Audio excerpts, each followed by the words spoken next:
ने बनाया दुनिया का पहला ऐसा दुर्लभ इंजन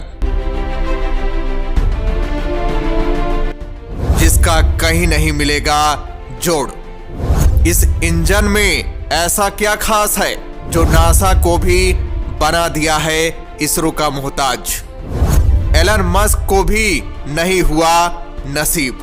दरअसल दोस्तों, इस समय भारत अंतरिक्ष की दुनिया में ऐसे ऐसे कारनामे कर रहा है जो अभी तक किसी ने नहीं किया है। भारत ऐसा करने वाला दुनिया में पहला देश बन गया है। भारत की इस कामयाबी को देखकर नासा भी हैरान हो गया है, क्योंकि जिस काम को लाख कोशिशों के बाद भी नासा नहीं कर पाया, उसे भारत ने बड़े आसानी से करके अपने नाम एक नया मुकाम हासिल कर लिया है। दोस्तों, जब से इसरो में प्राइवेट कंपनियों की एंट्री हो गई है, उसके बाद से भारत अंतरिक्ष की दुनिया में अपनी कामयाबी के झंडे गाड़ रहा है। और तो और फ्यूचरिस्टिक सोच रखने वाले एलन मस्क को भी बड़ी चुनौती मिल रही है। भारत की इसरो एलन मस्क की स्पेस एक्स से भी आगे निकल गई है, इसीलिए पूरी दुनिया इसरो की दीवानी हो गई है। इस समय भारत चीन अमेरिका को पीछे छोड़ अंतरिक्ष दुनिया का शहंशाह बन गया है, क्योंकि दोस्तों अभी हाल ही में इसरो ने पूरी दुनिया को अपना जलवा दिखाया था। 2022 में ऐसा इतिहास रचा था जिसे पूरी दुनिया कभी नहीं भूल पाएगी। और 2023 में भी भारत अंतरिक्ष की दुनिया में एक अलग ही मुकाम हासिल करने जा रहा है। ये सब प्राइवेट कंपनियों की एंट्री के बाद ही संभव हो पा रहा है। अब तो आलम यह है कि इसरो में दनादन प्राइवेट कंपनियों की एंट्री हो रही है। अभी तक Skyroot Aerospace, Agnikul Cosmos और इकोनॉमिक एक्सप्लोसिव लिमिटेड ने ही एंट्री मारी थी, लेकिन एक और जानी मानी दिग्गज कंपनी ने अपना कदम रख दिया है, जिसका नाम है स्पेस फील्ड्स। दोस्तों, इस कंपनी ने दुनिया का पहला जो दुर्लभ इंजन बनाया है, उसमें ऐसा क्या खास है जिसके लिए पूरी दुनिया पागल हो गई है। आगे मैं आपको सारी जानकारी देने वाला हूँ। उससे पहले ये जान लेते हैं कि इन कंपनियों ने अभी तक क्या कामयाबी हासिल की है, जिसकी प्रशंसा पूरी दुनिया में हो रही है। दोस्तों, अभी हाल ही में हम सब ने देखा कि private space agency Skyroot Aerospace द्वारा बनाया गया विक्रम एस रॉकेट ने ध्वनि की गति से 5 गुना रफ्तार से अंतरिक्ष में अपना परचम लहराया। इस मिशन का नाम प्रारंभ रखा गया था। विक्रम एस के 3 सीरीज बनाए गए हैं, विक्रम 1, विक्रम 2, विक्रम 3। आगे इन सबको लॉन्च करने की तैयारी स्काई रूट एरोस्पेस कर रहा है। ये रॉकेट अंतरिक्ष में छोटे सैटेलाइट को ले जाने के लिए ही बनाए गए हैं, जो स्पेस मिशन को काफी सस्ता बना देगा। और तो और ऐसा करने वाला पहला देश भारत ही है। स्काई रूट एक प्राइवेट स्टार्टअप एरोस्पेस कंपनी है, जिसका निर्माण IIT से पढ़ाई कर चुके पवन कुमार, चंदना और नागा भारत डाका ने 2018 में की थी। ये हैदराबाद में स्थित है।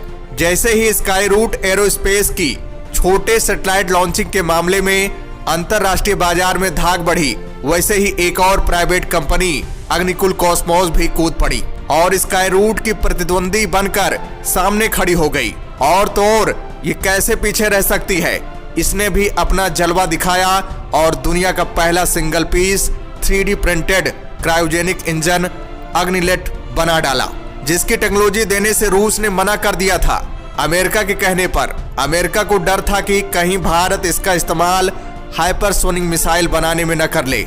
यही नहीं, भारत ने रूस और अमेरिका को मुंह तोड़ जवाब देने के लिए एक और क्रायोजेनिक इंजन CE-20 का निर्माण कर डाला, जो रूस अमेरिका के गाल पर तमाचा लगने वाली बात हो गई।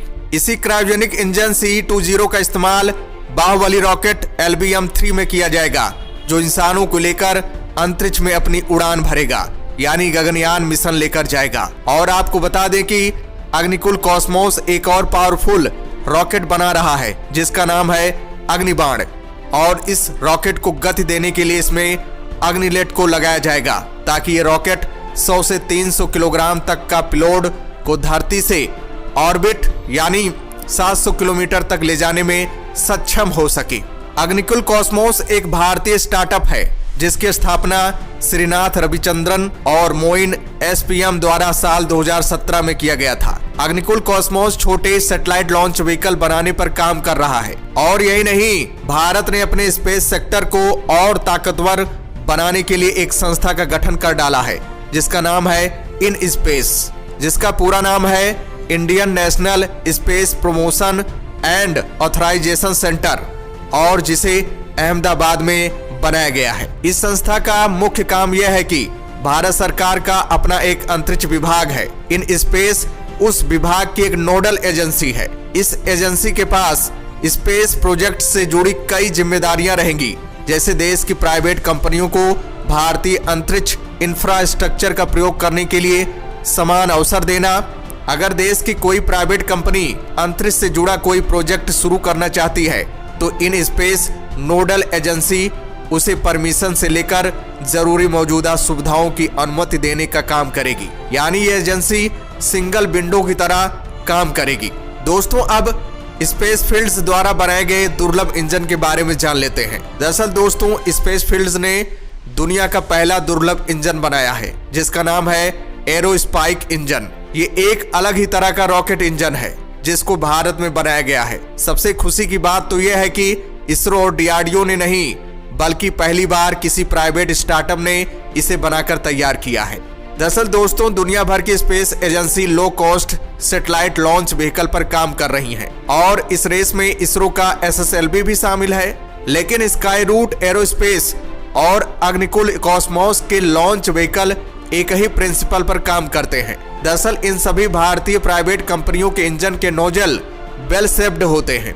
ये इंजन लोअर ऑर्बिट में तो काफी अच्छी एफिशिएंसी के साथ काम करते हैं, लेकिन जैसे जैसे ऊंचाई बढ़ती जाती है और प्रेशर कम होता जाता है तो उनके काम करने की क्षमता भी काफी कम हो जाती है। और इतनी ऊंचाई पर अपनी स्पीड को बरकरार रखने के लिए रॉकेट को और ईंधन की जरूरत पड़ती है। मतलब यह है कि अगर कम ईंधन का प्रयोग करके रॉकेट को लॉन्च किया जा सके तो सैटेलाइट लॉन्चिंग की कीमत कई गुना कम की जा सकती है।